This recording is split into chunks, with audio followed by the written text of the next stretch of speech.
მალადოკ მაჩკა პატარა სოფელია უკრაინის ზაპოროჟიეს რეგიონში. ის მხოლოდ 3 კვადრატული მილი, ანუ 8 კვადრატული კილომეტრია ზომით და ომამდე აქ დაახლოებით 3000 ადამიანი ცხოვრობდა. ეს არის ერთ-ერთი იმ უამრავ პატარა უკრაინულ დასახლებას შორის, რომლებიც კრემლის საომარი მანქანის თავდასხმის ქვეშ აღმოჩნდნენ. თუმცა სხვებისგან განსხვავებით, მალადოკ მაჩკა ჯერ კიდევ არ დაუკავებიათ, მიუხედავად იმისა, რომ რუსები უკვე 4 წელზე მეტია ყველაფერს ესვრიან ამ ადგილს. ეს პატარა ქალაქი, რომლის შესახებაც თითქმის არავის სმენია მსოფლიოში, ერთ-ერთი ყველაზე ხანგრძლივი ალპის ადგილად იქცა ისტორიაში, ორიაში. იგი ასევე რუსეთისთვის ყველაზე სამარცხვინო ჩიხად იქცა ფრონტის ხაზზე. როგორ მოხდა ეს? ამის გასაგებად უნდა გადავხედოთ მალადოკ მაჩკას სრულ ისტორიას და გავიგოთ, რამ გახადა ეს ადგილი ასეთი რთული კრემლის ძალებისთვის დასაპყრობად. ცენტრალური ზაპორიჟიას პოლიხის რაიონში მდებარე ეს ადგილი ომებსა და ტრაგედიებს არაერთხელ შეხვედრია. ის დაარსდა მე-18 საუკუნის ბოლოს, რუსეთის იმპერიის პერიოდში, სხვადასხვა მიგრანტების მიერ, რომლებიც კიევის, ჩერნიგოვისა და პოლტავის რეგიონებიდან ჩამოვიდნენ ახალი ცხოვრების დასაწყებად და უკეთესი ცხოვრების საძიებლად. შემდგომ საუკუნეებში სოფელმა იხილა პირველი მსოფლიო ომის საშინელებები და უკრაინის დამოუკიდებლობის ომის სისხლიანი ბრძოლები, რის შედეგადაც იგი რამდენჯერმე გადავიდა ხელიდან ხელში. მალადოკ მაჩკამ ასევე გადაიტანა ჰოლოდომორ, რომელიც ცნობილია როგორც უკრაინის შიმშილი. უკრაინის ისტორიაში ერთ-ერთი ყველაზე ტრაგიკული მოვლენა, რომლის დროსაც დაახლოებით 3.5-დან 5 მილიონამდე უკრაინელი დაიღუპა. მათგან 281 ამ სოფლის მკვიდრი იყო. მეორე მსოფლიო ომის დროს ეს ტერიტორია ნაცისტური გერმანიის ოკუპაციის ქვეშ მოექცა, სანამ საბოლოოდ წითელი არმია გაათავისუფლებდა მას, რის შემდეგაც სოფლის მხსნელი ჯარისკაცების პატივსაცემად მონუმენტი აიგო. თუმცა ამ ყველაფერსაც ვერ შეეძლო მალადოკ მაჩკას მომზადება იმისთვის, რაც შემდეგ მოხდა. ამ ყველა სიფთულის მიუხედავად ამ პატარა ქალაქმა შეძლო გადარჩენა და გარკვეულწილად აყვავებაც კი. უკრაინული სოფლების კვალობაზე ეს საკმაოდ აყვავებული სოფელი იყო, თავისი ადგილობრივი მრეწველობით, ინფრასტრუქტურით და რეგიონის ერთ-ერთი ყველაზე დიდი სასჯელახსრულების დაწესებულებით, რაც სამუშაო ადგილებსა და შესაძლებლობებს ქმნიდა სოფლის მოსახლეობისთვის. მაგრამ როცა 2022 წელი დადგა და რუსეთის სრულმასშტაბიანი შეჭრა უკრაინაში დაიწყო, მალადოკ მაჩკამ მალევე გაიზიარა იგივე მძიმე ბედი, რაც ქვეყნის აღმოსავლეთ რეგიონებში ბევრ სხვა უკრაინულ დასახლებას. ის რუსებმა თავდაპირველი შეტევის დროს დაიკავეს. და მიუხედავად იმისა, რომ უკრაინელმა ჯარისკაცებმა მხოლოდ რამდენიმე თვეში მოახერხეს რუსების გაძევება, სოფლის ტანჯვა ჯერ კიდევ არ დასრულებულა. 2022 წლის ივნისში, ომის დაწყებიდან სულ რამდენიმე თვეში, რუსულმა არტილერიამ სოფელი დაბომბა. მრავალი შენობა, რომელიც 10 წლეულების განმავლობაში იდგა, ერთ წამში განადგურდა. მაგალითად, სოფლის საბჭოს შენობა რუსული საარტილერიო ცეცხლით განადგურდა, ხოლო პენიტენციური დაწესებულება სულ რამდენიმე კვირაში სერიოზულად დაზიანდა. დიდი დრო არ გასულა, რომ სოფლის მოსახლეობა მკვეთრად შემცირდა, რადგან ადგილობრივები სიცოცხლის გადასარჩენად გაიქცნენ. მალე 100 ნაკლები ადამიანი დარჩა სოფელში, ძირითადად ისინი, ვინც ძალიან მოხუცი ან ავადმყოფი იყო ევაკუაციისთვის, ან უბრალოდ არ სურდა მთელი ცხოვრების მანძილზე ნამყოფი სახლის დატოვება. როდესაც რუსულმა ძალებმა სწრაფად დაიკავეს ტერიტორიები ზაპოროჟიეს რეგიონში, მალადოკ მაჩკა ფრონტის ხაზიდან მხოლოდ 1 მილის დაშორებით იყო, ამიტომ მალევე გახდა კრემლის ჯარების მთავარი სამიზნე. მათ კონტროლი დაამყარეს სხვა ახლომდებარე დასახლებებზე და გარკვეული დროის განმავლობაში ჩანდა, რომ მალადოკ მაჩკას დღეები ნამდვილად დათვლილი იყო. მაგრამ 2023 წლის მაისისთვის სოფელი თავის ყოფილ სახეს ვეღარ გავდა. მოხსენებებში აღნიშნულია, რომ მალადოკ მაჩკას ცენტრალური მოედანი რუსული ჭურვებისგან იყო დაჩხლეტილი. ქუჩებში ნამსხვრევები ეყარა და სკოლის ფასადი პირდაპირ მოგლეჯილი იყო. დარჩენილ ხალხს 1 წელზე მეტი ხნის განმავლობაში გაზის, წყლისა და ელექტროენერგიის გარეშე უწევდა ცხოვრება. მათი სახლებიდან ბევრი რუსული საბრძოლო მასალით იყო განადგურებული და მათ დროის უმეტეს ნაწილს სარდაფებში ატარებდნენ, რომლებიც ფაქტობრივად თავშესაფრებადი ოქცეული. ხოლო 9 მილის, ანუ 15 კილომეტრის მოშორებით რუსებმა დაიკავეს ქალაქი პოლიხი და დაიწყეს მშვიდობიანი მოსახლეობის იძულებითი ევაკუაცია და ბავშვების გაგზავნა კრემლის ეგრეთ წოდებული რეაბილიტაციის ბანაკებში. ჩანდა, რომ მალადოკ მაჩკასაც მსგავსი ბედი ელოდა და რუსეთის მეთაურები ამ სოფელს სტრატეგიულად მნიშვნელოვან ადგილად მიიჩნევდნენ, რადგან ის ორიხივიდან მხოლოდ დაახლოებით 1 მილის მოშორებით და ზაპორიჟიადან დაახლოებით 23 მილის, ანუ 37 კილომეტრის მანძილზე მდებარეობდა. ამ ადგილის კონტროლის დამყარება რუსებს მისცემდა შესაძლებლობას შეექმნათ პლაცდარმი, საიდანაც შეძლებდნენ უფრო დიდ და მნიშვნელოვან მიზნებზე შეტევას და ზეწოლის გაზრდას რეგიონის დედაქალაქზე. მაგრამ შემდეგ 2023 წლის ივნისში ყველაფერი შეიცვალა. მას შემდეგ, რაც უკრაინამ გაუძლო თავდაპირველ შეჭრას და ბრძოლის პირველ წელს, ასევე მიიღო დასავლელი მოკავშირეებისგან ძლიერი ახალი იარაღი, უკრაინის ძალებმა შეძლეს დიდი კონტრშეტევის ორგანიზება, რომლის მიზანიც იყო რუსების უკან დახევა და დაკარგული ტერიტორიების დაბრუნება. ეს კონტრშეტევა განსაკუთრებით გამოკვეთილი იყო სამხრეთის რეგიონებში, როგორიცაა ზაპორიჟია, სადაც უკრაინა ცდილობდა ფრონტის ხაზი უფრო შორს გაეწია დიდი ქალაქებიდან და შეეფერხებინა კრემლის წინსვლა. დასაწყისში საქმე კარგად არ წარიმართა. მართლა ასე იყო. პირველი შეტევა, რომელიც უკრაინის 47 შეტევითმა ბრიგადამ და 33 მექანიზებულმა ბრიგადამ განახორციელეს, ნამდვილი კატასტროფა აღმოჩნდა. უკრაინის ერთ-ერთი ტანკის კოლონა ანტიტანკური რაკეტებით დაბომბეს. მაშინ როცა ისინი ცდილობდნენ გაევლოთ ნაღმებით მოფენილი ველი მალატოკ მაჩკას მახლობლად. მოხსენებებმა აჩვენა, რომ შეტევის დროს უკრაინის 25-მდე ერთეული ტექნიკა ან დაზიანდა, ან განადგურდა, მათ შორის მინიმუმ 5 გერმანული ლეოპარდ 2 ტანკი. ამან მედიასა და სამხედრო ანალიტიკოსებში შეშფოთების ტალღა გამოიწვია. ბევრს ეშინოდა, რომ უკრაინის ხმაურიანი საზაფხულო კონტრშეტევა ჩავარდებოდა, სანამ ჯერ კიდევ დაიწყებოდა. საბედნიეროდ ისინი შეცდნენ. უკრაინამ თავი მოიყარა, გადაეწყო და შეძლო ზოგიერთი დაზიანებული ტექნიკის აღდგენაც კი. შემდგომ დღეებსა და კვირებში უფრო ფრთხილი და გააზრებული სტრატეგიით მათ მალე დაიწყეს წარმატების მიღწევა. ბრიგადის გენერალმა ოლექსი ხრომოვმა განაცხადა, რომ ქვეყნის ძალებმა მალატოკ მაჩკასთან შეტევის დაწყებიდან თითქმის 2 მილი ტერიტორია დაიკავეს. მათ ვერ შეძლეს რუსების იმდენად უკან დახევა, რამდენადაც სურდათ, მაგრამ მაინც მოახერხეს ფრონტის სტაბილიზაცია და სოფლის მტრის ხელში ჩავარდნის თავიდან აცილება. ამის შემდეგ დაიწყო პოზიციური ბრძოლების ხანგრძლივი პერიოდი, რომლის დროსაც ორივე მხარე ერთმანეთს პერიოდულად უტევდა და ამოწმებდა, მაგრამ სერიოზული გარღვევები ან წინსვლა არ ყოფილა.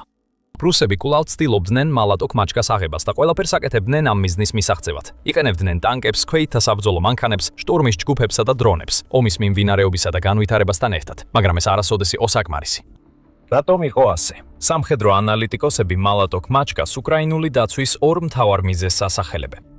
პირველი მიზეზი ისაა, რომ მიუხედავად იმისა, რომ გარედან ასეთ სოფლები შეიძლება პატარა და უბრალო ჩანდეს, რეალურად ბევრი მათათქანი რუსეთისა და უკრაინის ომში სიმაგრეებად იქცა. მართლა მთელი ფრონტის ხაზზე მსგავსი ისტორიებია სოფლებზე, რომელთაგან ზოგიერთი რუკაზე ძლივს შესამჩნევი წერტილებია. ერთი გზის გარშემო რამდენიმე ათეული სახლით, მაგრამ ისინი რუსეთისთვის გასაოცრად რთული დასაპყრობი აღმოჩნდა. სხვა სიტყვებით რომ ვთქვათ, მალატოკ მაჩკა გამონაკლისი არ არის. ეს ტენდენციის ნაწილია. უკრაინამ იპოვა გზები, რომ ეს ადგილები თითქმის გაუვალი გაეხადა. მაგალითად, მათ დანაღმეს მიმდებარე მინდვრები, რაც რუსებს აიძულებს აშკარა და პროგნოზირებადი მარშრუტებით შევიდნენ სოფლებში. მათ ასევე ეფექტურად გამოიყენეს დრონები, განსაკუთრებით ომის მოგვიანებით ეტაპზე, რათა მტრის ჯარისკაცებისა და ჯავშან ტექნიკის გადაადგილება გაეკონტროლებინათ. მათ შეუძლიათ ეფექტურად აღკვეთონ რუსული შეტევები და შესაბამისად მოაწყონ თავდაცვა. გარდა ამისა, მიუხედავად იმისა, რომ სოფლის დიდი ნაწილი განადგურებულია, ის ძლიერ არის გამაგრებული. ძველი სახლები და დაჩები მაგალითად უსაფრთხო ბუნკერებად გადააკეთეს, ხოლო ვიწრო ქუჩებში შექმნეს ვიწრო კონტროლირებადი გასავლელები, რაც შემოჭრილი ძალისთვის შეტევის ნებისმიერ მცდელობას მნიშვნელოვნად ართულებს. მეორე დიდი უპირატესობა, რომელიც მალატოკ მაჩკას სასარგებლოდ მუშაობს, მისი გეოგრაფია. სოფელი თითქმის მთლიანად შემოსაზღვრულია მაღლობებით და მიუხედავად იმისა, რომ ომმა საუკუნეების განმავლობაში ბევრი რამ შეცვალა, ერთი ჭეშმარიტება ყოველთვის უცვლელი რჩება, რომელი მხარეც მაღლობზე დგას, უპირატესობაც მას აქვს. რადგანაც მიუხედავად იმისა, რომ არმიებმა შექმნეს წარმოუდგენელი ახალი იარაღები და თავდაცვები, მათ ფიზიკის კანონები ვერასდროს შეცვალეს. როდესაც მაღალ პოზიციაზე ხარ, შეგიძლია შორს დაინახო ყველაფერი გარშემო, რაც ბევრად ამარტივებს მტრის შემჩნევას და მათზე თავდასხმას, მანამ სანამ ძალიან მოგიახლოვდებიან. ეს ფაქტობრივად ნიშნავს, რომ კრემლის სარდლებს შეუძლებელი აქვთ მალატოკ მაჩკაზე რაიმე სახის მოულოდნელი თავდასხმის დაგეგმა. უკრაინის დამცველები ყოველთვის ორი ნაბიჯით წინ იქნებიან მათზე, არტილერიით, დრონებით და სხვა თავდაცვით საშუალებებით მზად იქნებიან, რომ დაარტყან მოძრაობის უმცირეს ნიშანზე. და სწორედ ასე განვითარდა მოვლენები საკმაოდ დიდი ხნის განმავლობაში, 2023 წლის მეორე ნახევარში, მთელი 2024 წლის განმავლობაში და 2025 წელშიც. შემდეგ სიტუაცია კიდევ ერთხელ შეიცვალა და სოფლის ბედი კითხვის ნიშნის ქვეშ დადგა. სანამ ამას უფრო დეტალურად განვიხილავთ, კიდევ ბევრი რამ არის სათქმელი. ასე რომ თუ The Military Shows-გან სარგებელს ირებთ, არ დაგოიწვლეთ გამოწერა. 2025 წლის მეორე ნახევრისკენ რამდენიმე თვიანი წარუმატებელი შეტევებისა და ფრონტის ხაზზე უმნიშვნელო წინსვლის შემდეგ რუსეთის სარდლებმა გადაწყვიტეს, რომ ცვლილებების დრო იყო. მათ ორგანიზეს ახალი მასშტაბური შეტევა მნიშვნელოვან რეგიონებში. განსაკუთრებული ყურადღება გაამახვილეს სამხრეთ უკრაინასა და განსაკუთრებით ზაპოროჟიეს რეგიონზე. ბრძანებები ზემოდან ჩამოვიდა. რუსეთს სჭირდებოდა პროგრესი და ეს პროგრესი სწრაფად უნდა მიაღწია. ეს ყველაფერი იყო ქვეყნის სამხედრო ხელმძღვანელობისა და მისი პრეზიდენტის ვლადიმირ პუტინის ერთიანი ძალისხმევის ნაწილი, რათა შეექმნათ შტაბ-ჭდილება, რომ რუსეთი ომს იგებდა და მისი სრული გამარჯვება გარდაუვალი იყო.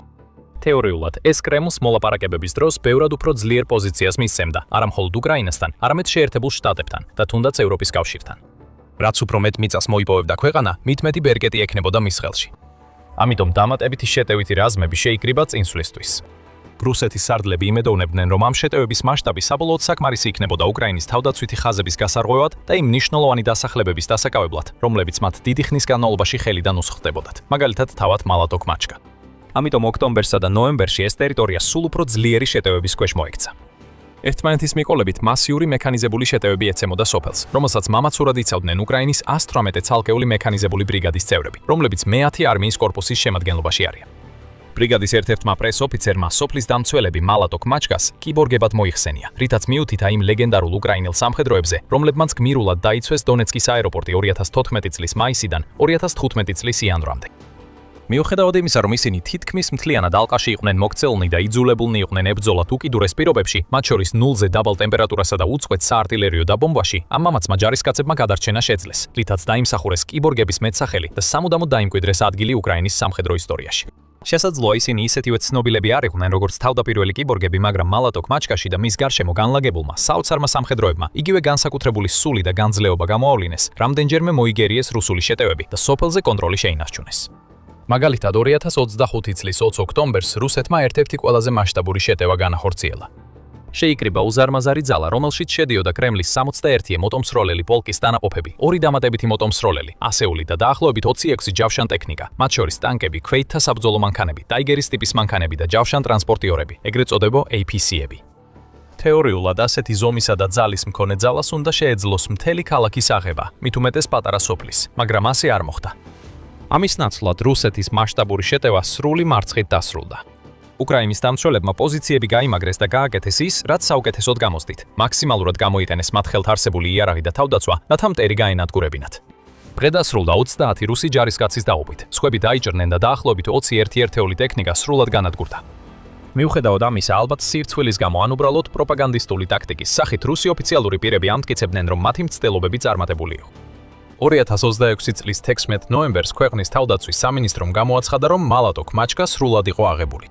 თავდაცვის მინისტრმა ანდრეი ბელოუსოვმა განაცხადა, რომ სოფელი სრულად გათავისუფლდა და რომ მოსკოვის ძალები კარგად მიიწევდნენ თავიანთი გრძელვადიანი მიზნების მიღწევისკენ.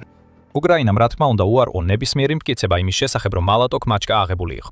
რამდენიმე დღის შემდეგ რუსი ოფიციალური პირები თითქოს ჩუმად გადახვიდნენ თავიანთი საწყისი განცხადებიდან, რადგან კვლავ დაიწყეს სოფლის გარშემო მძიმე ბრძოლების შესახებ საუბარი, რაც სრულად გათავისუფლების იდეას ნამდვილად არ შეესაბამება. როგორც კვირები და თვეები გავიდა, იუწყებიან რომ კიდევ უფრო მეტი შეტევა განხორციელდა, მაგრამ თითოეული მათგანი უკრაინის დამცველებმა ადგილზე შეაჩერეს. რუსული მედიის წარმომადგენლები არაერთხელ ამტკიცებდნენ, რომ სოფელი თითქმის აღებულია და მალატო კმაჩკას ისტორია სამხედრო წრეებში უკვე ერთგვარ მემადაც კი იქცა. უკრაინელებმა ინტერნეტში შეერთეს კლიპები, სადაც რუსეთის სამხედრო ექსპერტი საუბრობს წარმატებებზე ამ რეგიონში და ამავე დროს ხუმრობით აღნიშნავენ, რომ მსოფლიოს მეორე არმიას ჯერ კიდევ ვერ აუღია სოფელი, სადაც მხოლოდ რამდენიმე ასეული ადამიანი ცხოვრობს. ზოგიერთმა რუსულმა უნივერსიტეტმა კი იმ დონესაც მიაღწია, რომ სტუდენტებს, რომლებიც მალატო კმაჩკას დამცინავად ახსენებენ ან გაბედავენ და ქვეყნის სამხედრო წარუმატებლობებზე მიუთითებენ, გარიცხვით დაემუქრნენ. მაგრამ არ შეგეშალოთ, ეს მართლაც ისტორიული მასშტაბის მარცხია. 2026 წლის მაისის შუა რიცხვებში United 24 მედიამ აღნიშნა, რომ ამ პატარა სოფლის რუსული ალყა ოფიციალურად უკვე 1500 წრეზე მეტხანს გრძელდებოდა. ეს მას ერთ-ერთ ყველაზე ხანგრძლივ ალყად აქცევს, რაც კი ოდესმე დაფიქსირებულა ერთ კონკრეტულ ადგილას.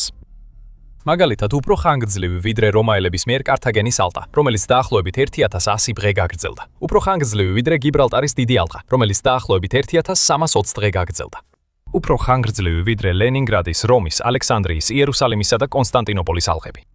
ისტორია სავსეა მაგალითებით, როდესაც თითქოს და დიდი არმიები დაუძლებელ ციხესიმაგრეებს ეჯახებოდნენ და დაუსრულებლად აგზავნიდნენ ადამიანებს სიკვდილზე, რათა დაეპყროთ ისინი. თუმცა ამ მაგალითების უმეტესობა დაკავშირებულია უზარმაზარ ქალაქებთან, მასიური ციხის კედლებით, დიდ კარიბჭეებით და მცველთა მთელი არმიებით. მათგან ბევრი ასევე მოხდა საუკუნეების წინ, თანამედროვე ეპოქამდე, როდესაც არმიებს არ ჰქონდათ ტანკები, ქვეითთა საბრძოლო მანქანები, გამანადგურებელი თვითმფრინავები, დრონები და ჰაუბიცები და იძულებულნი იყვნენ ებრძოლათ ბევრად უფრო მარტივი იარაღებით, როგორიცაა მახვილები, შუბები, მშვილდები და კატაპულტები. და ეს მხოლოდ კიდევ უფრო დამანცირებელს ხდის რუსეთის მცდელობებს აიღოს მალატო კმაჩკა. ეს არ არის დიდი ქალაქი, ეს არ არის გამაგრებული დედაქალაქი. აქ არ ცხოვრობს 10,000-ობით ადამიანი და მას არ ყავს საკუთარი არმია, რომ დაიცვას თავი. ეს თითქმის უმნიშვნელო სოფელია, დამწვარი და კრატერებით მოფენილი დასახლება, სადაც ძალიან ცოტა შენობაა დარჩენილი. მის აღება ასეთი რთული არ უნდა იყოს, განსაკუთრებით კი ისეთი არმიისთვის, როგორიც რუსეთისა, რომელსაც წლების განმავლობაში ასეთი საშიში რეპუტაცია აქვს მოპოვებული. მაგრამ ომის დაწყებამდე 10 წლეულებით ადრე მსოფლიოს სხვადასხვა ქვეყანაში რუსეთის არმიის ეშინოდათ. მათ აშინებდათ მისი თითქოს და უსასრულო ტანკებისა და საბრძოლო მანქანების მარაგი, უზარმაზარი რაოდენობის ჯარისკაცები და თითქმის შეუდარებელი ძალა. ისინი აკვირდებოდნენ და ხედავდნენ, როგორ ამაყობდნენ კრემლის ოფიციალური პირები თავიანთი უახლესი და ყველაზე ძლიერი რაკეტების ინოვაციური შესაძლებლობებით, ან როგორ აჩვენებდნენ უახლეს ტანკს გრანდიოზულ სამხედრო აღლუმებზე.